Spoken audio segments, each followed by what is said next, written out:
Weather Service in Norman has issued a severe thunderstorm warning for northwestern Grady County in central Oklahoma, southern Caddo County in southwestern Oklahoma until 10:15 p.m. Central Daylight Time. At 9:49 p.m. Central Daylight Time, a severe thunderstorm was located near Boone, moving northeast at 50 miles an hour. Expected hazards include 60 miles an hour wind gusts and quarter-size hail. This is a radar-indicated threat.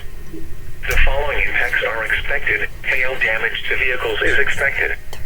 Expect wind damage to roofs, siding, and trees. Locations impacted include Anadarko, Apache, Cyril, Verdon, Cement, Boone, Lake Chickasha, Northern Lake Ellsworth, Stecker, and Laverty.